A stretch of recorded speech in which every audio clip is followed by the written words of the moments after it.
સુરત શહેરમાં કોરોના હાલ કંટ્રોલમાં છે, ત્યારે રવિવારે નવા 96 પોઝિટિવ કેસ નોંધાયા હતા. તો કોરોનાથી વધુ એકનું મોત નીપજ્યું છે, જ્યારે કોરોનાને માત આપી 145 દર્દી ઘરે પહોંચ્યા છે. સુરત શહેર અને જિલ્લામાં હાલ કોરોના કંટ્રોલમાં છે, ત્યારે સુરત મનપા અને સુરત જિલ્લા આરોગ્ય વિભાગના જણાવ્યા મુજબ રવિવારે સુરત શહેરમાં 71 અને જિલ્લામાં 25 મળી કોરોનાના નવા 96 પોઝિટિવ કેસ નોંધવા પામ્યા હતા, જેને લઈને કુલ પોઝિટિવ કેસનો આંક 1,42,600 થયો છે. સુરત શહેરમાં એક મોત સાથે કુલ મૃતાંક 2097 છે. સુરત શહેરમાંથી 103 અને જિલ્લામાંથી 42 મળી કુલ 145 દર્દી કોરોનાને માત આપી સાજા થઈ ઘરે પહોંચ્યા હતા, જેને પગલે કોરોનાને માત આપનાર દર્દીઓની સંખ્યા 1,38,431 થઈ છે.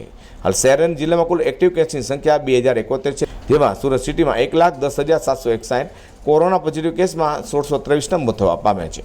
તે સુરત જિલ્લામાં કુલ 31,839, કોરોના પોઝિટિવ કેસમાં 475 મોત થવા પામ્યા છે.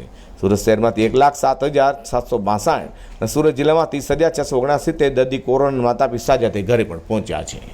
Azhar Qureshi, return news.